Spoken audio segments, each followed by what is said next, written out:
Yo, Billy Zoners! Balik lagi sama gue di Billy Zone, channel paling asik buat ngupas tuntas alur cerita light novel favorit kalian. Setelah di episode sebelumnya kita lihat momen perpisahan yang emosional, nah di episode kali ini, petualangan baru akhirnya dimulai. Kita bakal ngikutin perjalanan Touka, Seras, dan Munin menuju ibu kota Kekaisaran Mira. Gimana sih keseruan perjalanan mereka? Dan rahasia penting apa lagi yang bakal kebongkar di tengah jalan? Siap-siap, karena ini bakal jadi episode yang santai tapi juga penuh dengan info krusial. Jangan lupa, klik like, subscribe, dan nyalain loncengnya ya. Langsung aja kita masuk ke ceritanya.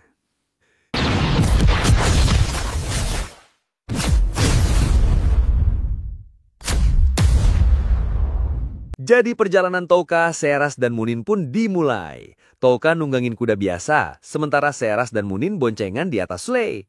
Dan di sini kita lihat lagi betapa kuatnya sleigh. Dia bawa 2 orang plus barang-barang, tapi larinya tetap kencang. Benar-benar kuda super. Pas malam tiba dan mereka lagi istirahat, Touka ngeluarin hadiah dari kantong ajaibnya. Kue Mont Blanc. Seras dapat rasa kastanya, sementara Munin dapat rasa ubi ungu yang langka. Munin yang baru pertama kali nyobain langsung girang banget. Enak banget ini, katanya sampai matanya berbinar-binar. Di momen ini juga kita dapat info penting.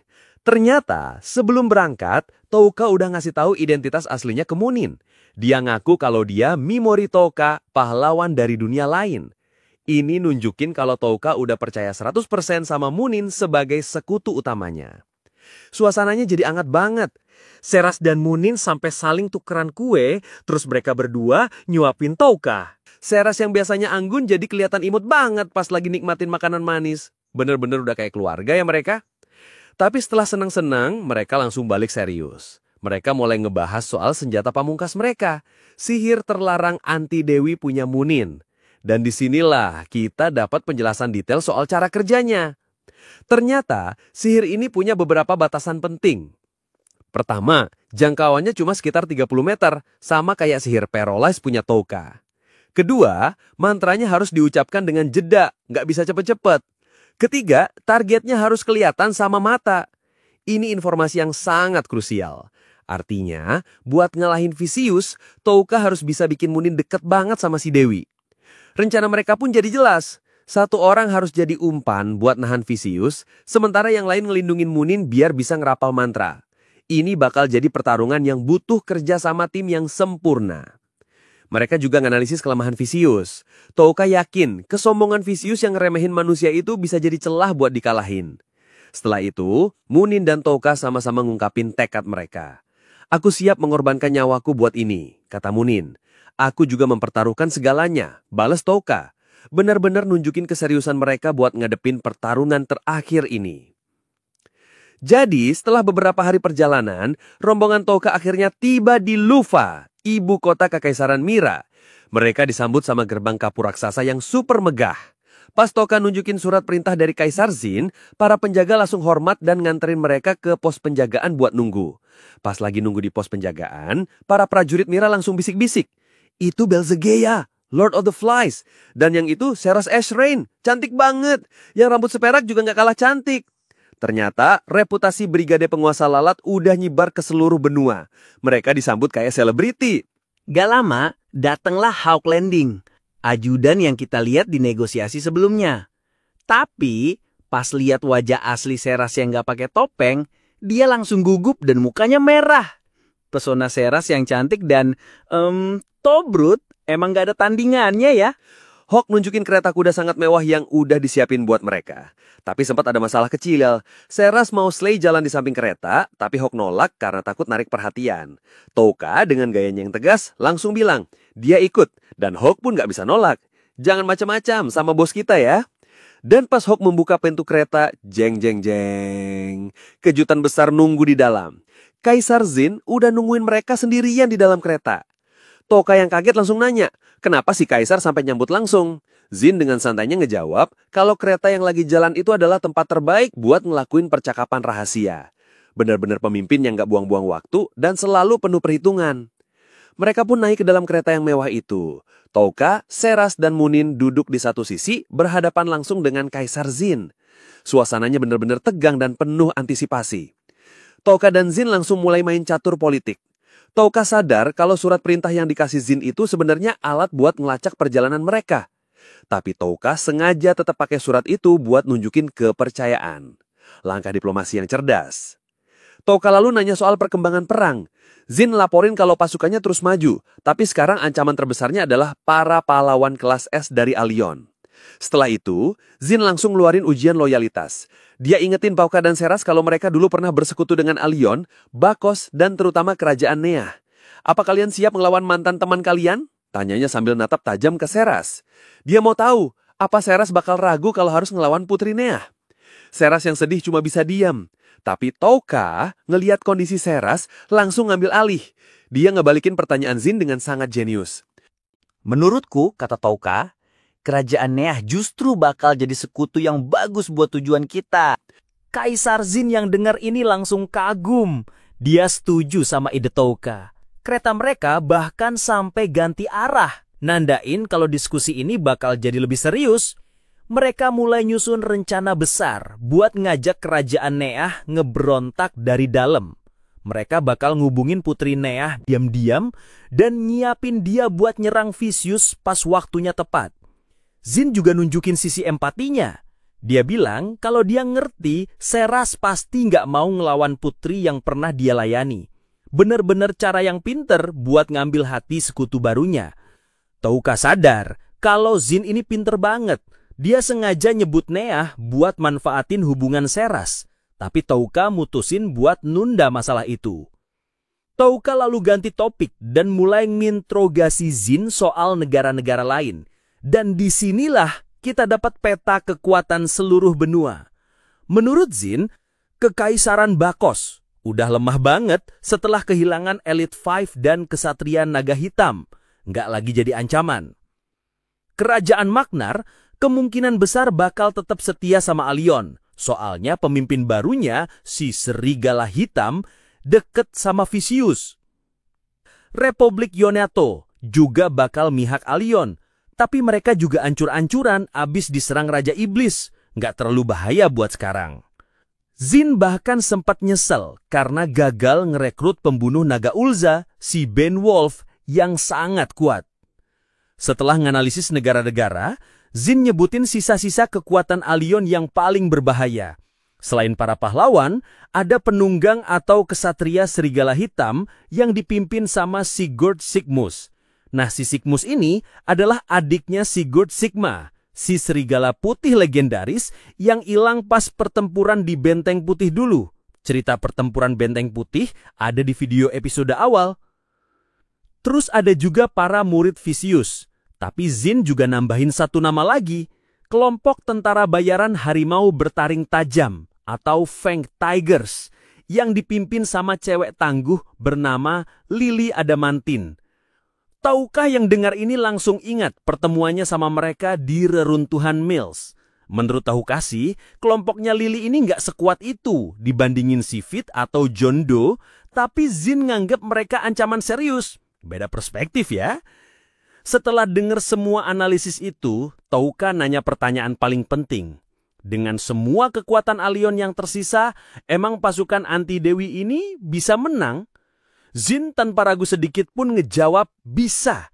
Menurut analisisnya, setelah semua perang yang terjadi, kekuatan-kekuatan besar di benua ini udah pada hancur atau dilemahkan. Kayak Elite Five, 13 Ordo, bahkan Pedar Keberanian, semuanya udah nggak jadi ancaman besar lagi.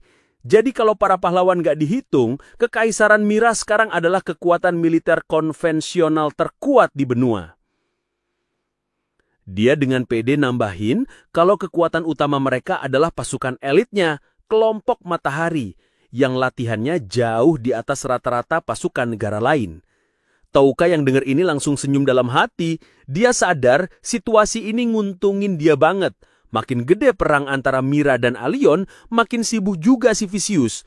Ini bakal jadi tabir asap yang sempurna buat Touka nyiapin serangan terakhirnya ke si Dewi. Setelah itu, Touka nanya gimana cara Jin mau ngadepin para pahlawan. Dan disinilah Jin ngebongkar rahasia besarnya. Ternyata dia udah berhasil ngubungin salah satu pahlawan kelas S di Allion secara diam-diam. Siapa pahlawan itu? Bukan Ayaka, tapi Takao Hijiri. Jin cerita kalau dia berhasil ngontak Hijiri dan nawarin jalan pulang pakai sihir terlarang. Dan Hijiri yang udah nggak percaya sama Vicious ngerespon dengan baik. Dia bahkan bilang mau ngajak Ayaka buat ikut ngeberontak. Ini bener-bener pengungkapan yang gila. Ternyata Jin udah gerak dari jauh-jauh hari buat ngerekrut sekutu di kandang musuh. Tapi Jin juga ngaku, dia belum percaya 100% sama Hijiri karena belum pernah ketemu langsung. Dia juga belum ngasih tahu Hijiri kalau kelompok Asagi udah gabung sama dia. Gimana Billy Zoners? Bener-bener adu strategi tingkat tinggi ya. Kita jadi tahu kalau Mira sekarang jadi kekuatan militer nomor 1. Dan kita juga tahu kalau Jin ternyata udah selangkah lebih maju dengan ngontak Hijiri. Tapi disinilah letak ironi paling gedenya Billy Zoners. Kita sebagai penonton tahu sesuatu yang bahkan Touka dan Jin sendiri nggak tahu. Jin dengan pedenya cerita soal kontak rahasianya sama Hijiri. Ngiranya kalau rencananya lagi berjalan. Tapi kita tahu kalau Hijiri sekarang lagi sekarat di rumah Erika. Kontak itu udah nggak aktif lagi. Dan Touka yang dengerin semua ini juga nggak tahu apa-apa soal nasib Hijiri. Dia cuma bisa nganalisis berdasarkan info dari Jin. Jadi kita lanjut dari momen di mana Jin dan Touka lagi nganalisis peta kekuatan. Mereka sepakat kalau Dewi Vicious adalah rintangan utama yang tersisa. Jin bilang sihir terlarang adalah kunci buat nembus pertahanan si Dewi. Dan dia berharap isi ruangan tertutup nanti bisa jadi booster buat senjata rahasianya. Touka yang dengar soal senjata rahasia ini jelas penasaran. Dia mancing Zain buat ngasih tahu lebih banyak soal skill uniknya Ikusaba Asagi. Dan Zain dengan bangganya bilang kalau kekuatan Asagi itu bisa membunuh dewa. Gila, bener-bener klaim yang luar biasa. Meskipun dia nggak ngasih tahu detailnya, ini makin bikin kita penasaran. Se-OP apa sih sebenarnya skill Asagi? Sambil dengerin semua ini, Touka juga nganalisis karakter Asagi. Dia ngerasa kalau Asagi itu mirip sama dirinya sendiri, sama-sama pakai topeng karakter yang ceria, padahal di baliknya ada perhitungan yang dingin. Touka sadar selama di Mira nanti dia harus sangat waspada sama Zain dan Asagi. Setelah ngobrol panjang, akhirnya kereta mereka tiba di Kastil Mira. Kita dapat deskripsi kalau kastil ini sangat megah dan indah. Warnanya putih dengan aksen perak, dikelilingin sama 3 lapis tembok pertahanan. Benar-benar pusat kekuasaan yang luar biasa.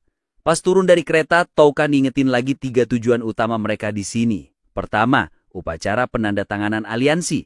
Kedua, ngambil item penting dari gudang harta karun Mira, terutama bahan terakhir buat nge-upgrade Pigimaru. Dan ketiga, ngebuka ruangan tertutup yang katanya nyimpen rahasia sihir terlarang. Gimana Billy Zoners? Akhirnya mereka sampai juga di tujuan utama. Perjalanan panjang mereka udah selesai, dan sekarang saatnya buat masuk ke babak intrik politik di jantung kekaisaran Mira. Misteri soal skill Asagi jadi makin dalam, dan 3 tujuan utama Touka udah jelas banget. Ini bakal jadi arc yang sangat padat sama kejadian-kejadian penting. Jadi kita mulai dari momen di mana rombongan Touka akhirnya sampai di dalam tembok kastil. Pemandangannya benar-benar luar biasa. Kastilnya sangat megah, warnanya putih dengan aksen perak. Dikelilingin sama 3 lapis tembok pertahanan. Benar-benar benteng yang indah sekaligus kuat. Tapi pas baru sampai, tiba-tiba seorang pejabat datang lapor ke Kaisar Zain. Katanya ada urusan mendesak. Zain pun minta maaf dan harus pergi duluan. Dia janji urusan ini nggak ada hubungannya sama janji dia soal gudang harta karun. Kira-kira urusan apa ya? Zain lalu nyuruh ajudannya, Hawk Landing, buat nganterin rombongan Touka ke penginapan mereka, yaitu rumah tamu kenegaraan. Dan pas mereka masuk, wah, tempatnya benar-benar mewah. Perabotannya sangat mahal, ruang tamunya luas banget. Pigimaru sampai jingkrak-jingkrak saking senengnya. Akhirnya mereka bisa istirahat dengan nyaman. Dan disinilah kita dapat momen-momen lucu yang nyairin suasana. Munin yang kecapean abis nyembunyiin sayapnya, pengen langsung ganti baju. Dan dia hampir aja ganti baju di depan Touka. Seras yang lihat itu langsung panik. "Ketua Munin, jangan di sini!" teriaknya. Munin dengan polosnya malah ngegoda Touka, yang bikin suasana jadi canggung tapi lucu.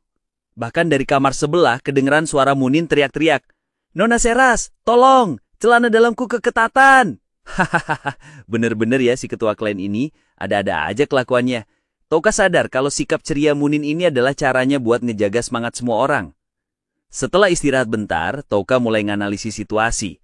Dia sadar meskipun mereka dikasih kebebasan, dia yakin banget kalau mereka lagi diawasin sama pihak Mira. Dia ngerasa kalau Kaisar Zain sengaja bikin pengawasan ini kerasa, sebagai bagian dari permainan psikologis mereka. Pertarungan catur antara dua pemimpin ini ternyata masih lanjut. Gimana Billy Zoners? Benar-benar episode yang ngasih nafas ya setelah semua ketegangan. Kita lihat gimana megahnya ibu kota Mira, dan kita juga dapat momen-momen karakter yang lucu dan hangat. Terutama kelakuan Munin yang di luar dugaan. Tapi di balik semua itu, intriknya masih berasa banget. Urusan mendesak Kaisar Zain itu apa? Dan gimana Touka bakal ngadepin pengawasan diam-diam dari pihak Mira? Permainan psikologis mereka masih terus berjalan. Sekarang mereka udah netep di Mira. 3 tujuan utama mereka udah di depan mata. Upacara aliansi, gudang harta karun, dan ruangan tertutup. Mana yang bakal mereka lakuin duluan? Jadi, kita mulai dari momen di mana Touka dan Munin lagi ngobrol berdua. Touka nanya soal kehidupan pribadi Munin, dan disinilah kita tahu betapa berdedikasinya si ketua klan ini. Dia ngaku kalau dia nunda buat nyari pasangan karena mau fokus ngurusin Fugi dan ngejar misi klannya buat nyari sihir terlarang. Bener-bener pemimpin yang rela berkorban ya. Touka yang denger ini nawarin diri buat jadi sandaran Munin. Tapi pas Munin coba bales manja ke Touka, dia malah oleng karena kecapean. Touka langsung sigap nangkep dia. Tapi Pijimaru yang ada di dalam jubah Touka jadi kejepit. "Squee!" teriaknya kesakitan. Kasian banget si Pijimaru. Dan pas lagi di posisi canggung itu, Seras tiba-tiba balik. Dia jelas kaget lihat Touka lagi meluk Munin. Munin yang panik langsung coba ngejelasin. "Ini nggak seperti yang kamu lihat." Yang malah bikin situasinya jadi makin lucu. Untungnya Seras kan pendeteksi kebohongan. Jadi dia tahu kalau itu cuma salah paham. Setelah itu Munin akhirnya ketiduran di sofa saking capeknya. Tinggallah Touka dan Seras. Mereka ngobrolin soal betapa bijaksananya Munin. Suasananya jadi tenang dan nyaman. Dan disinilah momen puncaknya Billy Zoners. Tiba-tiba Seras dengan malu-malu bilang ke Touka, "Aku ingin menjadi lebih dekat lagi dengan kamu. Lebih dekat dari sekarang." Wah, akhirnya diungkapin juga. Dan jawaban Touka, tanpa ragu, dengan tulus, dia menjawab, "Iya, aku juga." Akhirnya momen yang udah kita tunggu-tunggu juga datang. Pengakuan dari kedua belah pihak. Kapal kita berlayar dengan kecepatan penuh. Jadi, kita lanjut dari momen di mana Seras ngajak Munin buat mandi bareng, biar Touka bisa istirahat. Dan pas mereka masuk ke pemandian, wah, tempatnya super mewah, bahkan lebih bagus dari pemandian kerajaan. Di sini, kita dapat obrolan cewek yang lucu banget. Munin muji-muji bentuk tubuh Seras, terus mereka malah curhat soal repotnya punya dada besar pas lagi berhantam. Bener-bener obrolan yang gak disangka-sangka ya. Saking asiknya ngobrol, Munin sampai kepleset dan Seras yang coba nolongin malah ikut jatuh. Untungnya Munin sempat ngeluarin sayapnya buat jadi bantalan. Setelah itu, obrolan mereka jadi lebih serius. Munin mengaku kalau kelemahan terbesarnya adalah stamina. Dia juga cerita soal gimana dulu sayap hitamnya sering ditakutin orang. Tapi Seras dengan tulus muji sayap Munin, bilang kalau itu kelihatan anggun. Momen ini benar-benar nunjukin kalau ikatan persahabatan di antara mereka jadi makin kuat. Sekarang kita pindah ke Touka.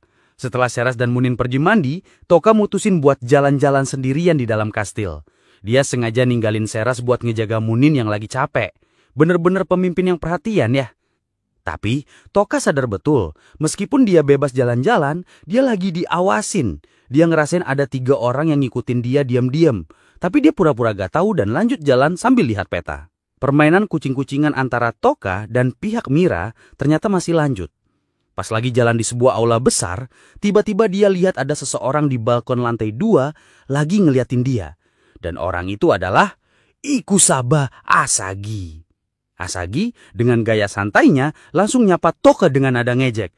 "Wah, pahlawan yang gugur ya, penguasa lalat Chan." Gila, akhirnya momen ini datang juga. Pertemuan 4 mata pertama antara Touka dan Ikusaba Asagi. 2 pahlawan dari dunia lain yang ada di kubu berbeda akhirnya bakal ngobrol. Kita lihat gimana hubungan Seras dan Munin jadi deket banget. Bener-bener sisterhood goals. Tapi di sisi lain, ketegangan antara Touka dan pihak Mira juga makin kerasa. Toka sadar betul kalau dia nggak bisa lengah sedikit pun di tempat ini. Apa yang bakal diobrolin Toka sama Asagi? Apakah Asagi tahu soal rahasia Toka? Dan apa tujuan Asagi sebenarnya nyamperin Toka sendirian kayak gini? Tulis semua prediksi kalian di bawah, ini bener-bener bakal jadi konfrontasi verbal yang super seru. Jangan lupa like, share, dan subscribe channel Billy Zone biar kita bisa terus ngikutin intrik politik di Mira. Sampai jumpa di episode berikutnya.